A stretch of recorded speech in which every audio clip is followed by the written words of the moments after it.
बिस्मिल्लाहिर्रहमानिर्रहीम। अस्सलाम वालेकुम व्यूअर्स। आज मैं आप लोगों के साथ कोई रेसिपी शेयर नहीं करूंगी, बल्कि मैं आप लोगों के साथ आज बातें करूंगी और एक बच्चों के लिए पेंसिल बॉक्स बनाना सिखाऊंगी। अभी मैं बच्चों के लिए लंच बॉक्स रेडी कर रही हूँ, बर्गर बना रही हूँ। तो ये सिंपल अंडे वाला बर्गर है। तो ये मैं लंच बॉक्स जो है मैं मोस्टली ख़ुद बच्चों को बना के देती हूँ घर में। इसका मकसद ये है कि बच्चों को एहसास हो कि उनकी माँ के नज़दीक उनकी कितनी वैल्यू है।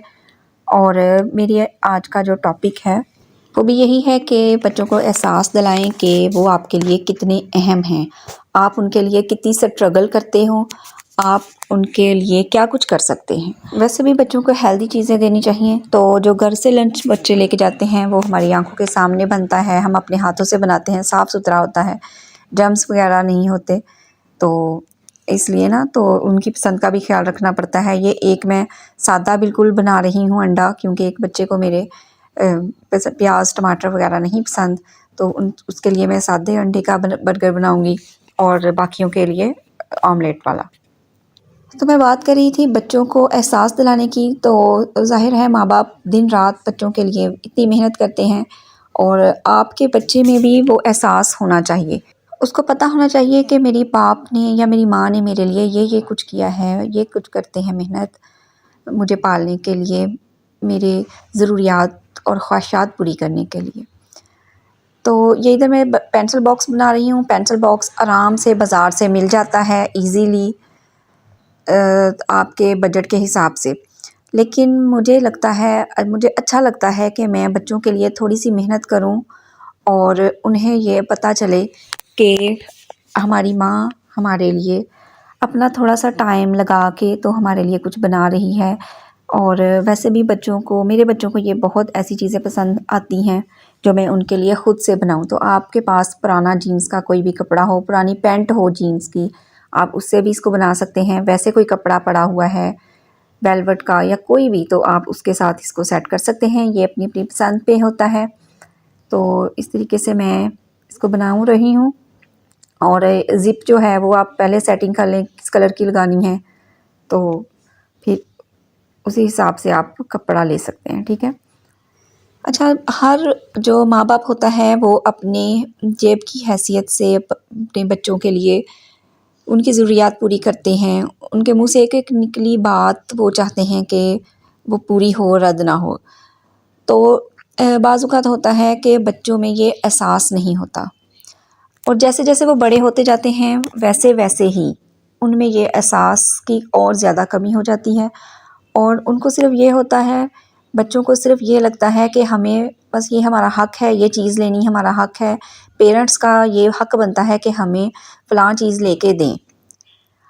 तो ये उनको अपने फ़राइज़ भूल जाते हैं इस दौरान और माँ बाप के जो फ़राइज़ हैं वो याद रहते हैं।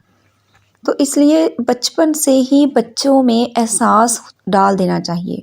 अपने बहन भाइयों का एहसास कैसे करना है, अपने छोटे बहन भाइयों के साथ कैसे रहना है, बड़े बहन भाइयों के साथ कैसे रहना है और पेरेंट्स का एहसास कैसे करना है। ज़ाहिर है उन्होंने ये तो नहीं ना करना कि आपको बचपन से पेरेंट्स को वो घुमा के खिलाएंगे या, लेकिन एक उनके दिल में ये सोच होनी चाहिए, ये एहसास ज़रूर होना चाहिए कि हम लोग एक फ़ैमिली हैं, हमें मिलजुल कर कैसे रहना है और कैसे दूसरे का एहसास करना है। अगर वो अपनी फ़ैमिली का, अपने पेरेंट्स का, बहन भाइयों का एहसास करेंगे तो वो बाहर की दुनिया में भी दूसरे लोगों का भी एहसास करेंगे। ज़ाहिर सी बात है जिस बंदे को अपने घर वालों का ही एहसास नहीं होगा तो वो बाहर के लोगों का क्या एहसास करेगा। छोटे हैं आजकल बच्चे, इन्होंने बड़े होना है, बाहर की दुनिया में निकलना है। तो तरबियत जो है वो सबसे अहम पॉइंट है। हर माँ बाप बच्चे के लिए उसको पढ़ाने के लिए कोशिश करते हैं, लेकिन जो बच्चों की तरबियत है वो भी साथ साथ बहुत ज़रूरी है। पढ़ाने को पढ़ लेते हैं बच्चे, तकरीबन हर बच्चा ही आजकल पढ़ रहा है, कोई नॉर्मल है, कोई बहुत अच्छा पढ़ रहा है, लेकिन जो तरबियत है वो हर किसी में नहीं नज़र आती। आजकल पढ़े लिखे जाहल भी बहुत नज़र आते हैं हर तरफ, हर तरह की दुनिया है। तो अपनी तरफ से माँ को, बाप को ये कोशिश करनी चाहिए। तरबियत करने का जो है फ़र्ज़ वो सिर्फ़ माँ पे ही नहीं है। आम तौर पे डाल दिया जाता है कि माँ बच्चे की तरबियत ठीक है तो उसको तो सारे खुशी खुशी कह देते हैं ये फ़लाँ है, मेरा बेटा है, भतीजा है, भांजा है। लेकिन अगर बच्चा या बच्ची बुरी निकल आए तो सब माँ को ही कसूरवार ठहराते हैं। इवन के बाप भी ये ज़िम्मेदारी नहीं लेता, वो भी माँ को ही कहता है कि इसकी तरबियत नहीं अच्छी की। हालांकि ये माँ की गलती नहीं है, ये दोनों की ही है। दोनों का फ़र्ज़ है, माँ का भी और बाप का भी, कि वो फ़र्ज़ निभाएं अपना। तरबियत जो है, खिलाना पिलाना एक तरफ, पढ़ाइयाँ लिखाइयाँ एक तरफ, लेकिन तरबियत जो है वो सबसे अहम है, जो कि माँ और बाप दोनों को ही ये बोझ उठाना पड़ेगा। एक दूसरे पे डालने से ये कुछ नहीं होगा, ना एक दूसरे पे ये ज़िम्मेदारी डाल के या ज़ुबान से कह के कि आपकी ज़िम्मेदारी है, वो कहे आपकी ज़िम्मेदारी है। ये बोझ कभी भी आपके सर से नहीं उतरना। अल्लाह ताला ने अगर आपको इंसान बनाया है और बच्चे दिए हैं तो वो किसी मकसद के तहत ही अल्लाह ताला ने आपको इंसान बनाया है। इस मकसद को पूरा करना चाहिए। उस ड्यूटी को ड्यूटी समझ के लें और उससे जान मत छुड़ाएं।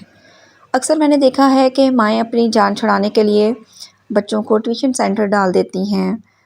जस्ट कुछ माएँ तो चलो मजबूरी है डालने की, वो डालती हैं, बच्चा पढ़ता नहीं है, माँ को नहीं आता। लेकिन कुछ माएँ जो होती हैं वो जस्ट अपनी जान छुड़ाने के लिए, अपने फ़ायदे के लिए, अपने सुकून के लिए बच्चे को ट्यूशन सेंटर भिजवा देती हैं। हालांकि अगर माँ चाहे तो थोड़ा सा टाइम निकाल ले अपने बच्चों के लिए, बच्चों को खुद घर में पढ़ाए, खुद सिखाए और उन्हें एक मतलब कुछ टाइम तो ज़रूर दे। अगर ट्यूशन में भी भेजना है, अकेडमीज़ में भेजना है, बच्चे को खुद कुछ टाइम तो ज़रूर देना चाहिए, ताकि उसको लगे कि मैं अपने माँ बाप के लिए कितना अहम हूँ। अगर आज वो फ़ील करेगा बच्चा ये बात, तो कल वो अपने माँ बाप के लिए भी यही फीलिंग रखेगा कि मेरे माँ बाप मेरे लिए रात रात भर जागते रहे हैं और मेरी माँ ने मेरे लिए मेरे अपने हाथों से ये कुछ बनाया था। ऐसी चीज़ें जो होती हैं वो सारी उम्र के लिए संभालने के लिए होती हैं। उनको चीज़ संभालना सिखाएं, कैसे चीज़ को संभालना है और कैसे रिश्तों की कदर करनी है, किस रिश्ते को कितनी अहमियत देनी है। और फिर एक इंसान होने के नाते जब वो बाहर निकलेगा तो बाहर की दुनिया में भी वो ऐसे ही दूसरे इंसानों का ख्याल रखेगा। तो बस इसी तरीके से बीज पे बीज लगता जाएगा। अच्छे बीज लगाएंगे तो अच्छा पौधा बनेगा। इसी तरह ये मैं मिसाल सिर्फ जस्ट दे रही हूँ औलाद के लिए कि औलाद अच्छी होगी तो आइंदा की नस्लें हमारी अच्छी होंगी। ज़रूरत हमें सिर्फ तरबियत की है। अपने बच्चों की तरबियत करें, अपने हिस्से का काम करें, मेहनत से जी मत चुराएं, ठीक है। और बस इसी तरीके से फूल खिलते जाएंगे और इंशाल्लाह हमारा जो माशरा है वो भी संवरता जाएगा। माशरे को संवारने के लिए हमें ये करना पड़ेगा। माशरे को क्या, अब इससे अपने घर में भी सुकून होगा, घर में सुकून होगा, एक फैमिली अच्छी होगी, घर का माहौल अच्छा होगा। इसी तरीके से आगे फिर माशरा अच्छा बनेगा, मुल्क अच्छा बनेगा। ये पेंसिल बॉक्स मैंने आज अपनी बेटी के लिए बनाया है। उन्हें, मेरे बच्चों को मेरे हाथ से बनी हुई चीज़ें बहुत पसंद हैं, तो मैं कुछ ना कुछ उनके लिए खुद से बनाती ही रहती हूँ। अब उम्मीद करती हूँ कि ये आपको समझ आ गई होगी मैंने जैसे जैसे बनाया है, कैसे इसकी ज़िप्स लगाई हैं। और ये मैंने 3 पोर्शंस इसके बनाए हैं। अंदर से तो एक छोटी सी पॉकेट लगा दी थी ताकि उसमें भी पोर्शन बने, और एक मैंने छोटी सी पॉकेट बाहर को लगाई है। वो दिखाती हूँ आगे चल के। वो सिर्फ़ मैंने इसलिए लगाई है कि अक्सर बच्चों को ऐसी चीज़ें बड़ी पसंद होती हैं कि बाज़ार में आजकल ऐसे पाउच मिलते हैं, तो वो छोटी सी पॉकेट सी लटकती बाहर को बहुत अच्छी लगती है। तो ये जो पॉकेट है ये मैंने सिर्फ़ अपनी बेटी की खुशी के लिए लगाई है। मतलब मैं अगर ये वाली ना लगाती ना तो भी मेरा पेंसिल बॉक्स कंप्लीट था। अंदर भी मैंने 1-2 ज़िप्स लगा दी हैं, 2-3 पोर्शन बन गए हैं। तो ये देखिए मैं आपको दिखाती हूँ इसके अंदर से खोल के।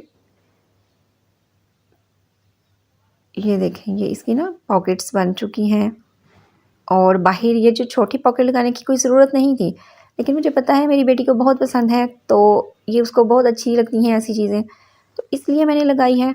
और जब वो देखेगी तो खुशी महसूस करेगी, और जब वो बच्चा खुश हो तो ज़ाहिर है माँ भी खुश होती है।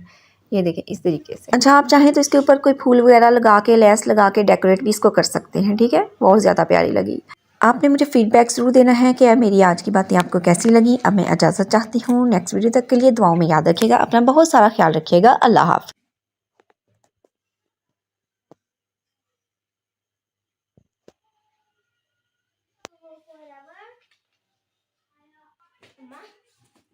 आप जब तक मैं बनाती है तू मुझे देखो